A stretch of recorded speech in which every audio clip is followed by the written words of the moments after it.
Hello viewers, my name is Anjali and welcome to Fem Stories. Today we have a very special guest and we are doing a Zoom podcast, unlike the studio podcast, because we have a very special guest all the way from Bangalore. Her name is Kavitha and she is Kavitha Garla and she's one of the trailblazers personally connected with me because I think she has a very similar vibe that I think I had also worked in the past, and you will discover why. She is the Tedx speaker, so she is an amazing in oration skills. She has worked in the hospital. Her career started from there, where she has worked in customer experience and business consulting, and she's an amazing manifester. So we will dig into all that amazing traits from her. And welcome, Kavita. Welcome to Fem Stories. Today is the day we talk about your Fem story. We create your Fem story with us. Like I mentioned to you, the mission of the Fem Stories is to create that powerful voice for women and also telling our stories. You know, each one of us has our own unique story. And in India, I personally feel that there are there's so many multiple talented women out there, but their story to come on the forefront is not something that's happening as much as it should, which is where this small little effort from Fem Stories is, and of course paving the way for future women entrepreneurs, women leaders, and people who just women who really want to come across and share their stories, do something really nice and meaningful. And even if one woman gets to change their mindset and life based on this whole episodic series that I'm creating. I think my passion project, aka sort of, the effort is will be completely achieved. So with all that said, welcome again. I'm personally very excited because we have had a share of back and forth, scheduling, rescheduling, and I have to share that you are my second guest. You were the second guest ever since when I was launching this in May or June, not very long ago. I'm very new. I mean, it's a baby. But for some reason, it couldn't happen. I've already shot 20 odd episodes, and now finally you are here. So the universe wanted it. Your manifestation worked on it. So with all that said, so I Yeah. would love to understand, Kavita, in terms of, what is your story? What is your journey? From where did you start? What exactly do you think that triggered you to become a TEDx speaker? Because that's not a small feat. It's a very big initiative to be able to come out there and talk about your story out there. It's a story in itself. So over to you. Tell us about you in terms of your past and your journey towards the TEDx. There's lots to say about me from where I started because I think one of the things, like you said about stories, right? Stories Yes. go beyond facts and figures. They're very real. And for Yeah. me, stories are about emotions that they bring up joy, sadness, happiness, and all the connections in the world happen through the stories that we tell, Yeah. right? As much as we read books and everything. And I think stories are so important. So my story started in Bangalore, Okay. 1969, when I was born here. And I went to school here and college in Bangalore. I went to Safari School, then went to you know, those institutions, they used to go hand in hand. After that, I had the typical arranged marriage. Went off to the US. I got married with a very young age. I had just turned 21. Moved to the US with my husband, who was an engineer who was working there. We were in a small town called Clemson. It's a Mm-hmm. football kind of school. I did my master's in marketing there. He had already started working. We had the typical life in the US, right? We Yeah. had kids. All that happened, and then in 2004, we had come on a holiday to India, and we were just walking, and my husband said, "How about moving back to India?" And I said, "Really?" Because he was resisting it for the longest time. And then the universe conspired, made everything happen. His friend was starting a company in India. They said they'll move us. My Nice. kids were still young, though my older one still resents the fact that he didn't live in the US, but it's okay. We came back, got into school here, started our, the regular life here. Was Yeah. not easy. But Mm-hmm. since it was a choice that we had made, right? I said, I'm going to make it work. I don't want to use small things as excuses to go back. Though many, it's not easy, right? It's not And easy. once you lived in the US, you get used to the everything there. But then Yeah. I said, I'm Indian at heart. I've lived here, I've grown up here. If I can't deal with it, come on. Yeah. So we made it It's work, a and I came conversation back in that you have to 2004. have with yourself. It's a conversation that you Yeah. have to have with yourself Yeah. pretty much every single day or rather week. But then it is an adjustment. It's a story. I mean, there are goods and bads at both the areas, if you see. Yes. I think there are more goods Yes. when you move back to your country, especially after living for so long in US. Because in US, you have to do pretty much everything on your own. Here there is so much help given to you if you can afford, and there's so much more life here. Yes. Yeah. So much love. I mean, it's been 20 years since we moved. I know, I see, I now my kids live in London, and when I go visit them, I'm like, oh my God, why are you all struggling like this? Just come back home because, everything is there. It's like Yeah, you need a roll of toilet paper. You have to think, should I go now? Who's going to get exactly. it? And how is the store? So, Exactly. the simple things, right, that are Yes. so make It's a life so much struggle. easier It here. is struggle there, yeah. Yeah. Yeah. So I came back to India. Then I was thinking, what should I do with my life? I was very scared when I moved back. What kind of a job, because I'd never really worked in India. Because, like I said, I finished my education, I moved to And the you left. US, and Hmm. there I did a couple of things. I was working in a store after my MBA. We lived in a small town, and there Hmm. were no really big jobs. So I used to work Hmm. in a departmental store. I loved it. That's when I discovered that I have a passion for selling. Hmm. I would wait for customers to come and Yes. say, okay. And I worked in the lingerie department. So, Yes. and I don't know if you remember, Anjali, in those days, there was this thing called the Wonder Bra. I don't know if you remember. Oh And it was wow. launched. Okay. My job was to sell the Wonder Bra. God, And we how amazing is that? Great fun it was story. a lot of fun, lot of growth. Then I got pregnant and then all that, and then kids were born. And I started doing something very different, technical writing in the software company. Hmm. In between, I also became an entrepreneur there. I was very bored with my life and I had kids and I really couldn't work. So I went to a local coffee shop in the university and I told them, you know what, I cook very well. Why don't I make an Indian meal for you once a week? So I started making like a 3 course, 4 course meal. I think it was every Tuesday. Those days we didn't have WhatsApp. They said, you can bring the meal. You have to not only make the meal, you have to figure out how you're going to sell it by telling people. Then Yeah. I went to the Clemson University, got all that time faxes were in, right? So I used to fax every department in the university saying today's Indian meal at this coffee shop will be this, this, this, this. And Yeah. I did that for a long time. It was a lot of fun. This is really like a home startup. Now, if it would become a startup, but Yeah. those days it was just something I decided I should do. I don't know how I had the guts to do it with two small kids, but it was fun. Anyway, Nice. we decided to come back to India. Everybody knows was just starting then. And I think I was one of the first 3 or 4 employees. I worked there for some time. And after a few years, I had to leave for some reasons. Then I went through a phase like I was really depressed because I thought that was the job I would do for the rest of my life. Like many of us who love our jobs, we don't want to Too, leave, but I right? am the one who, when I go for my job, I'm like, how can I make this better? Or maybe I can do this better for my own self. So I am not the one who is so attached to my job. I mean, I've worked in Silicon Valley for 16 years of my life, and I've worked for high tech like Google, VMware, eBay. But I always had this notion in my mind, in my head that, I should do something on my own. There is this is a job which is more like a slavery. I can do it on my own and make more money than Google does. This is how I used to think. Yeah. And I mean, when I came to India and I met so many great founders like Bhavesh, in the Tech Sparks, and so many other great founders. There are unicorns and decacons. You're a Bangalore girl, you know better than me. So, I mean, definitely I was so inspired. I'm like, and he's challenging the Ola, the maps, there's Ola Maps, he's challenging the Google Maps at this point in time. That is the kind of, rebel I had in me.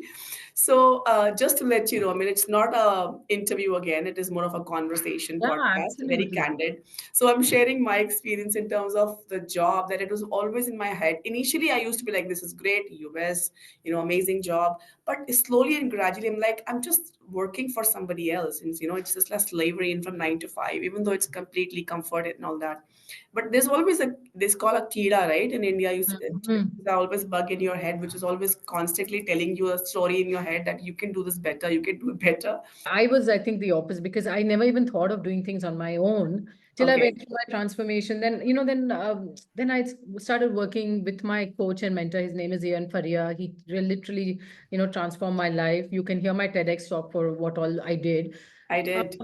I think it was only around 49 and 50 when I got Yorkida. Like, I want to be on my own. I don't want to Yes.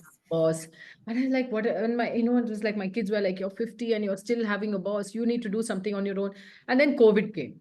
So for me, everything came at the same time. And COVID and then, training and coaching industry took a backseat. So that was for me, I thought a good time to leave and think about what I wanted to do. But Anjali, Hmm. let me tell you, it was not easy. A person who's always worked with or for someone to make that decision is very, very terrifying Like, because how did you crack into TEDx? Like, what does it take to get a um, TEDx seat and then speak for a topic? Like, what is the share the process? I haven't talked about that process on the Fem Stories, and not okay. many people know. And because I have talked to a lot of TEDx speakers, like there's Tamanna Singh, she came, she's a TEDx speaker and president awardee. There were two other females that were TEDx speakers, but I never asked this question. And you are a formal, like complete speaker on TEDx platform. I would love to understand, just put this into a reel as well after that. What is the process? Like if I want to be a TEDx speaker, or if XYZ female want to be a TEDx speaker, what should he or I do? So I'll tell you, TEDx started when I did went through the transformation, and I think somewhere I used to see people speaking on TED, and I Hmm. think I just told the universe I want to be a TEDx speaker one day. Yeah, Okay, then I put it there. And then I actually got an opportunity many, many years ago to be on TEDx stage. They actually made my posters. They did nice. everything. And then I think few days before the TEDx, they said, we have revoked your application. And I said, for what reason? They said, TEDx has not told us a reason and we cannot ask. A couple of years ago, one of my very close friends, Nirja Ganesh, spoke at a TEDx event in Davangere. Hmm. And I had told her apparently many years ago, I want to be on TEDx. I had Yes. forgotten. She finished her TEDx talk. The next year, they asked her, do you have any recommendations? Yeah. Called me and she said, Kavita, I've recommended your name. I said, what? No, no, no, not this year. Next year. She said, no. She said, there is no next year. If they say yes, you have to do it. I was Wow. terrified. This was last year, right? And then when she told me, no, I think it was during Dashera, she told me, I literally peed in my pants when she told me, because saying you want to do it is one thing, but then when it comes in your lap, Actually doing it. it, it was terrifying. I said, what am I going to speak? I said, no, Nirja, I can't do it. So, I spoke to a few friends and I said, are you mad? Just do it. Go speak from your heart. And that's how I got into TEDx because a friend referred me. So I feel like Ah, if you want to speak, Anjali, I feel like tell as many people as you can. Go to the TEDx website. I've They have a list of TEDx events coming up. And there'll be mhm. many in Delhi, Gurgaon, wherever your area is. You might know somebody in that university. Just word of mouth, right? Start telling people.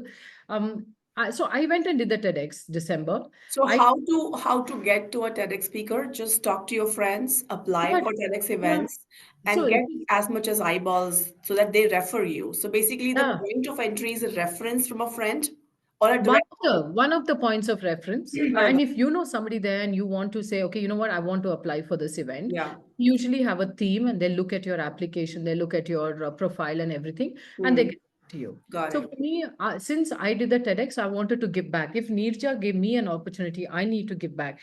So far, I've given three people in the last year an opportunity. One Awesome. was in Bangalore, one is in the Davangere, two people are speaking in Davangere, another one. So wherever I can refer, I now have a list of people in my mind who have told me, Kavita, I want to do it. So Yes.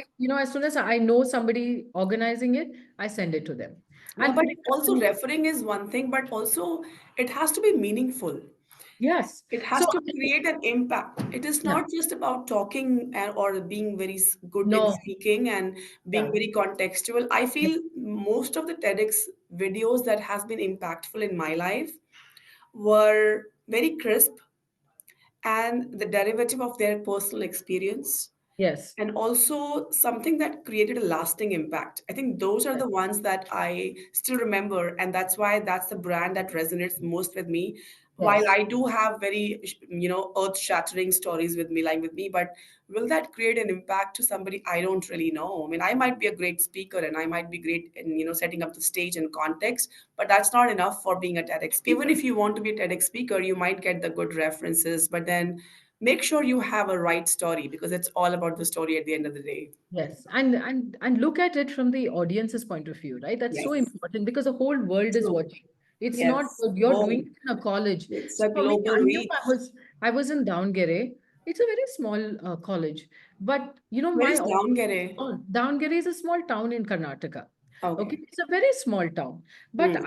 had to look at it from the point of view that the whole world is watching. I Yeah. might be on a stage with like 100 people watching me on that day, but Hmm. it's a global stage. So, what impact do you want to create? And you Hmm. have, it's not getting your script to Hmm. 1,200 or 1,250 words is your biggest challenge. Like, I Oh, remember I so struggled to, you have to shrink your webs, yeah, your because, script to a 250 yeah, words only? yeah, 1,200. It comes up to 1200. what, 18 minutes. 1200 Believe me, scripts. it sounds easy. When I wrote, I had 9,000 words.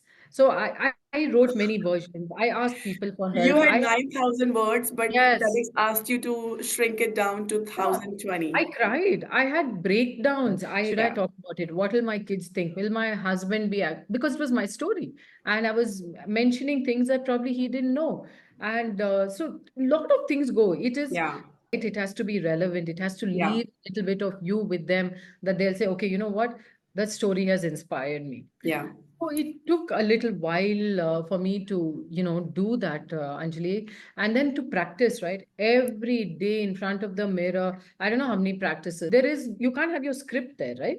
yeah, yeah, It's only a PPT. yeah. I decided not to go with PPT. So I didn't even have a PPT. Better. It I was, mean, that means you have a yeah, great memory. I just don't have a. I think my brain, you have to understand your brain and body, right? My brain yeah. works in a way, it's a batch processing sometimes, but it also very like quick. So if I see a point, my brain produces 100 points with respect to one point. But if I don't see that one point, I'll be blank. Believe me, even nothing prepares you for standing on that little red circle. It was like aha moment, even though I Yeah. was in a small place, it didn't matter. The TEDx stage is a TEDx stage. It really gives you butterflies. It really, it's like the whole world is coming together. All your dreams, all your aspirations, because if that's your dream and it's coming true, you will feel it in every cell of your body. Oh my God, you're now inspiring me to do that. I never thought No, about it. I did feel like I've done something. I've left a legacy, not for my children, my grandchildren, for years to come. A lot of people, my family, friends can refer to How that and say, amazing. Kavitha did it. So it's always going to be out there in the world. And I'm going to add that first TEDx speech in your in this podcast, so you at least thank we you. have the reference here. Yes, So why don't you share that with me directly? I Maybe will. I send it will to me. share it with you. Yeah. I think so. My whole journey is actually mentioned there, like my transformation Yes. Yes. part. I saw a little bit of it. Yeah. Yeah, shoot for Tanera was my first shoot.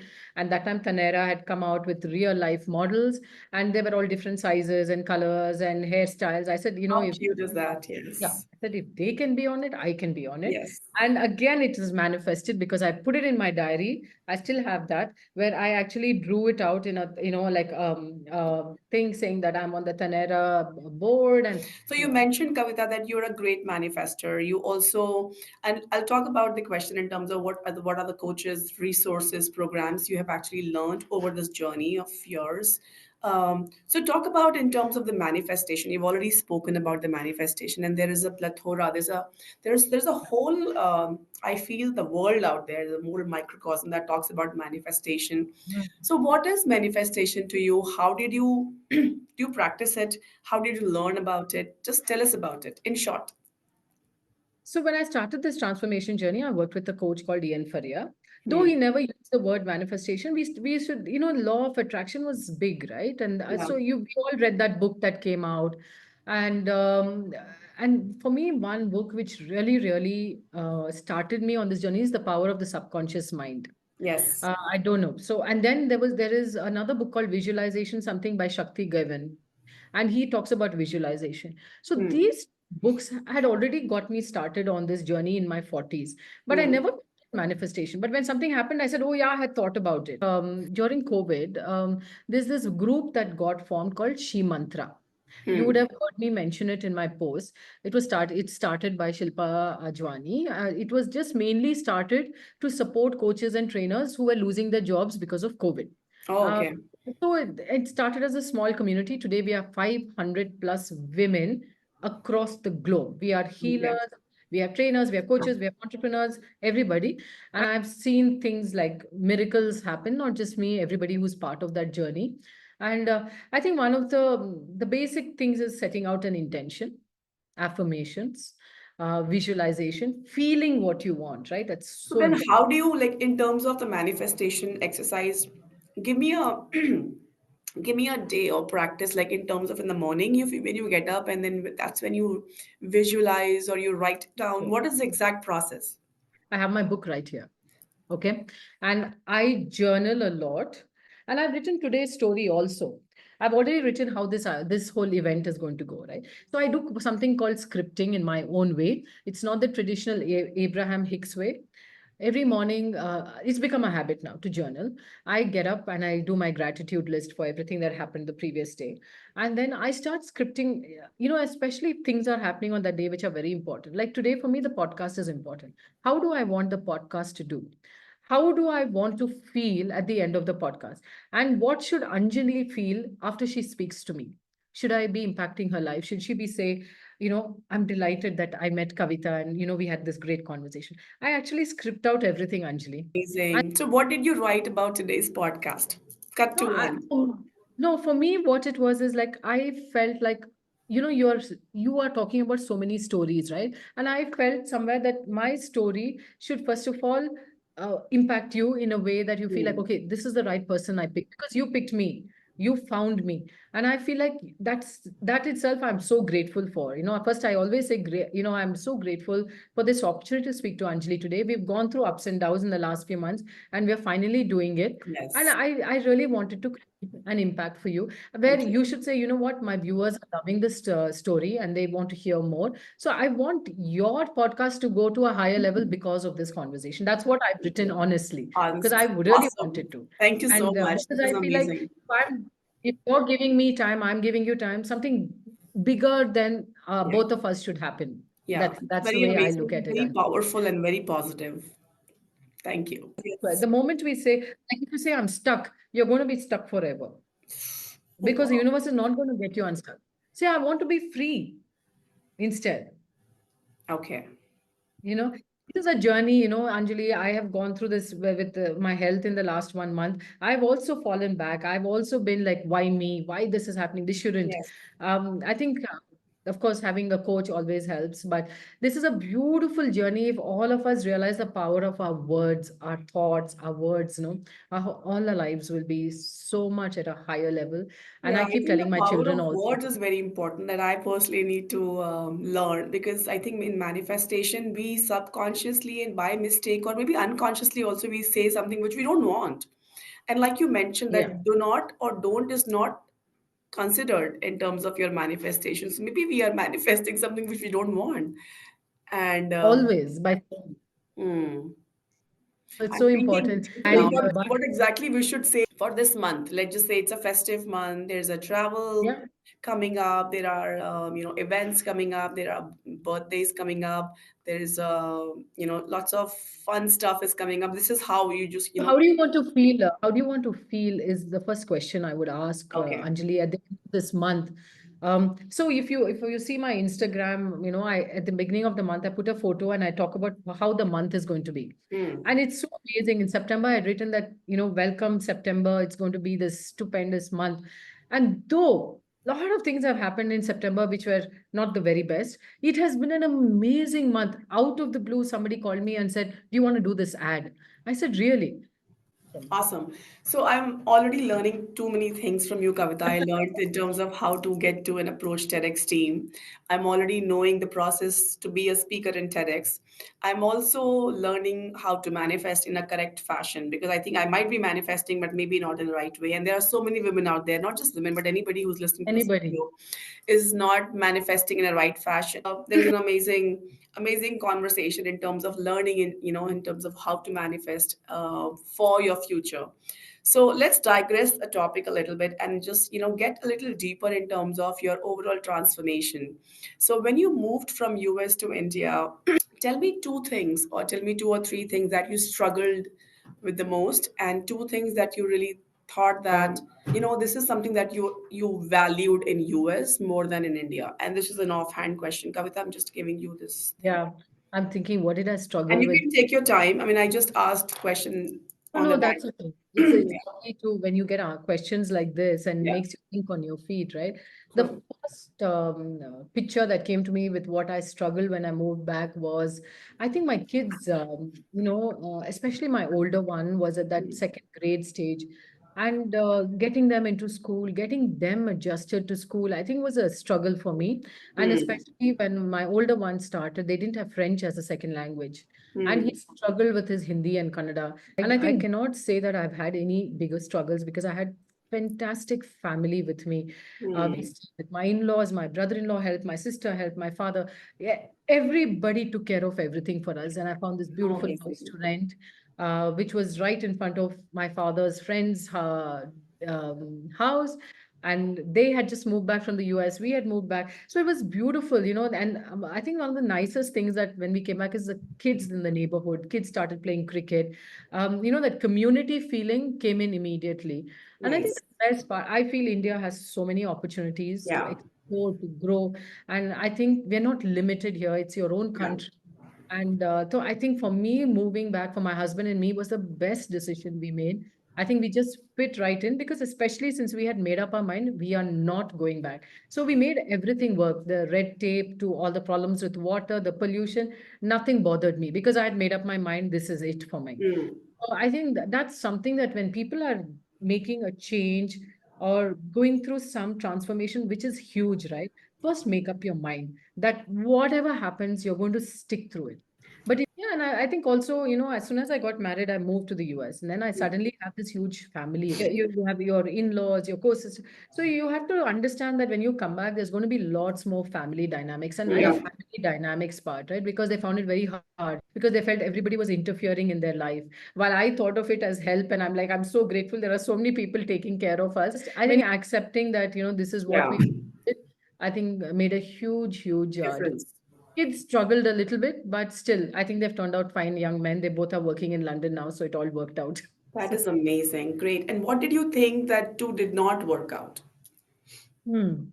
Or unless you already covered them. Yeah, I think I have. I Yeah, you think did. it's Yeah. not nothing big that I can say. Yeah.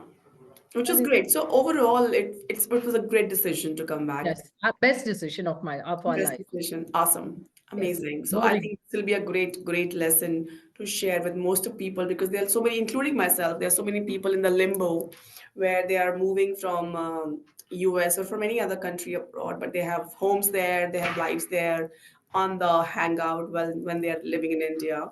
Yeah. Myself, including myself. So which is a great point of view.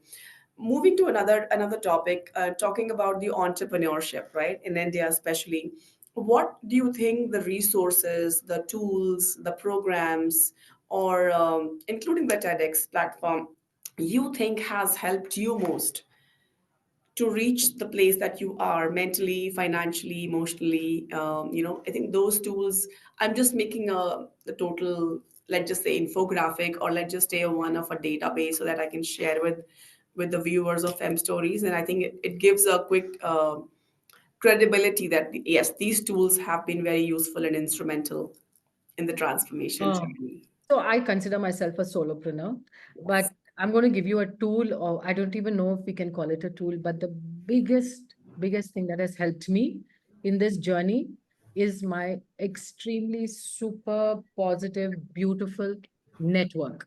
Hmm. I think without my network, I don't think I would be anywhere. So one is network.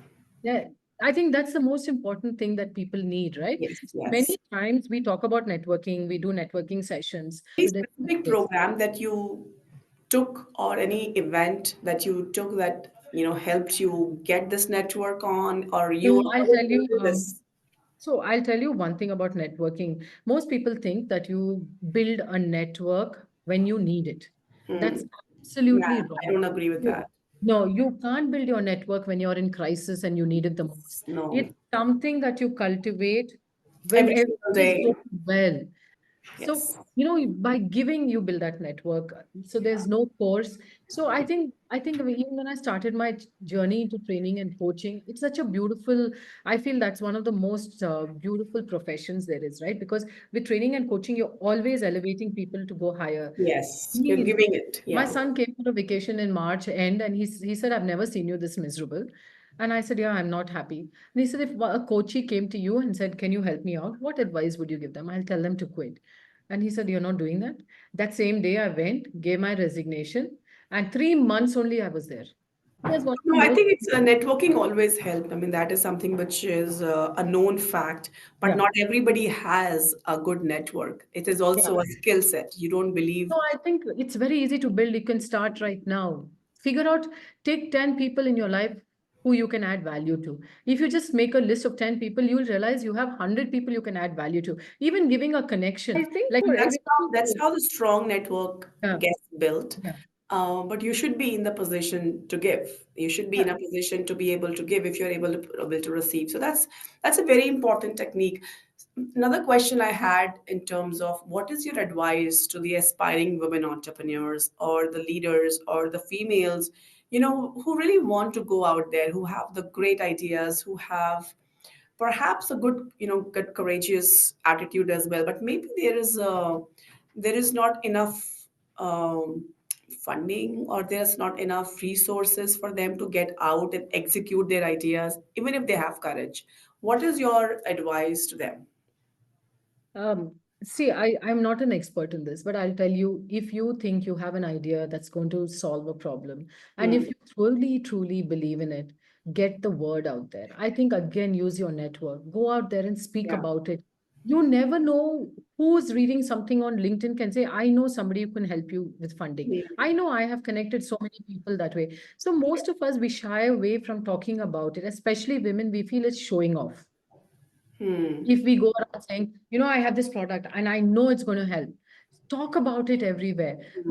LinkedIn is a beautiful place. If you write 5 articles on what you believe in, Hmm. there are going to be people who will reach out to you and say, what help do you need from me? I think Hmm. the biggest problem is our low self-esteem and confidence in believing that what you have to offer is changing the world. Yeah. Yeah. If you believe in it so much, you get it out there. I'm telling you, you will get the right people. Your energy will attract the right people for you Yeah. to get the funding. But see, most of us, especially women, no, and I see women in leadership, we don't believe we are leaders. I had that struggle when I started. I said, how am I leader? I'm not in the corporate world. I don't have a fancy title. I don't have a team working for me. So how do I consider myself a leader? I heard these beautiful lines. I'm sure you heard it from John Quincy Adams. If your actions inspire others to dream more, learn more, do more, and become more, you're a leader. It's as Absolutely. simple as Yeah, a position. leadership It's is not the always your definition of leader office. that you mentioned is not the corporate definition, right? Leadership Yes. having a Yeah. corporate title, And having today a in the team under startup you. world, yeah, I think people need to believe that they are leaders, right? Yeah. And that's where we falter. And especially for women, we wait for permission, validation, all that. But I think if we just can believe that you have the ability and the right to do what you're doing, you can Yeah. really, really achieve. And Good it's not enough. just in India. I mean, even in the West, even in Silicon Valley, which is more cutthroat place, Mm. like Yeah. Sheryl Sandberg, the book that she has written and she has syndicated and evangelized so much, so many times is Lean In. Yeah. So there is a Absolutely. I there is a love that book. reason why she's doing it. There is a reason why Michelle Obama, which is my all-time idol, is talking. She's the best first lady according to me in terms of how she's a great orator, number one, but number two, in terms of how she relates, how she talks, and how her talks are relatable. There's a higher road that you take when people are pulling you down. You have to have the hope. Hope is a very, very, very important space and very important word, because you really work hard that you can hope to be there. So, Yeah. point in case is what you just mentioned, that you have to get out there regardless of you're a woman or a man. When being a woman, you really have to push harder, but show up there, show yourself, show up and talk about And I yourself. also tell people, right, a lot of women, I said, go and be on panels, go and speak up, Yeah, because everybody is looking for people to be on panel. But many of us are so scared because of, our communication skills, because we are I would not, love to go on panels. I don't really know how to find them. again, it's something that you have to get out there, tell people, I'm hey, not scared at all. I no, love so I talking. think, Anjali, you should, I would say, I always tell people, get 3 areas that you're an expert in. Okay. Okay, hone your skills and tell people when somebody says, when you introduce yourself, these are 3 topics I'm passionate about. If you see a Sure. place where I can add, please tell me. Sure. That's it. You tell more and more people. So when they hear, okay, Anjali would be a good fit here. Ah, Why okay. don't I ask? So what about So those that's how. topics in terms of panels? Because I've never, maybe it's a career talk for me now. Web stories is all about anyway. So we are Yes, solving that yes. purpose. Yeah, even LinkedIn, right? It's such a beautiful platform. How do we engage in people's posts out? It's a very easy connection to make on LinkedIn. Yeah. And like you mentioned, right? Talk about two or three topics because you want to be subject matter Yes. expert. You want to be an SME talking about it. So I think that's a very good point as well to all the women out there who really Yeah. want to be speakers and a panelist in terms of if you want to pick up a technical topic or if you want to talk about a personal topic and then make sure that you have ins and outs of it because when you're speaking you should be looking that you should be very well versed with that topic. So that's another very good segue in terms of what your suggestion should be. Okay. I think it's more of a fem fire round, so I'll probably ask you 5 to 6 questions, like I quick hope I can question. answer. It'll be fun, and you just give me the answer that the first thing that comes to your mind. Ready? Okay. Let's go. All right, let's go. All right, so favorite hangout place. Oof. I think I love hanging out in my house. I love having people over. So I would say my living room. You're a homer, huh? Okay, great. Who is your idol, especially from the speaking perspective? Now that you're a TEDx speaker yourself. I just want to tell you space. My mother is my idol. And I feel like I've learned more from her than any other teacher in terms of like my networking, sales, just how to be a kind human being. I think these, in the end of the day, at the age that I am in, I think those are the important things. Traits. There are many idols, but today I would like to mention her. That's awesome. And then how many TEDx speeches have you given till date? Only one, but I plan to do one more. I'm Awesome. sure. Awesome. And then the fourth one will be who do you think when you get up in the morning? What is your first thought when you get up in the morning? I usually lie in bed and I usually, try to uh, do some affirmations on how I want the day to be. I usually say, thank you, God, for everything that I have been blessed with. And then Awesome. Great. Favorite food? I love biryani. Nice. All right. The last question. The book you are reading right now. I'm actually reading Heal Your Body by Louis Hay because I've been through so many things. So I've realized that I need to get a deeper understanding of my Yeah. mind, my body, and how they're all connected to Nice. ease. So that's the book I'm reading right now. Awesome. Well, thank you so much, Kavita. I learned a lot from you with this Thank episode. you. That comes to an end. I mean, we learned very, very specific nitty-gritty about you with this segment and also about the overall journey. And I learned a lot. I felt it was a career talk for me. Oh, Because I can do so much. I moved to India and there are so many things I'm doing as well, but I think I can do more. And that's what I learned from you. I'm sure so many other women will be inspired from I this hope so. episode. I will make it super quick. We can add your videos, we can add more pictures, we can just share all the good stuff with me in that email. I'll put there and then make it bright and make a nice video. So I'm pretty sure this is going to go down in a very, very positive and a very inspiring episode because all the women out there, not everybody can be an entrepreneur, right? This is not just about the women entrepreneur. This is all about the leadership. This is all about being a good storyteller and having a good story that can impact and inspire women all around that. So that was it. So I thank you from the bottom of my heart. I'm really happy that. So thank you so much again. Thanks to all viewers for watching Fem Story. This was Kavitha Garla's Fem Story. I'm sure it's very inspiring and touched at least couple of you women out there on couple of topics to get inspired from, to learn from, and maybe take a step that actually is waiting for you. You just needed some inspiration from Kavita. So maybe this is where the Fem Stories will work for you. On that note, I really thank you, Kavita, again, and thanks all of Thank you you. to watch the Fem Stories. I'll be back with another episode. Thank Thank you. Bye. thank you, Anjali.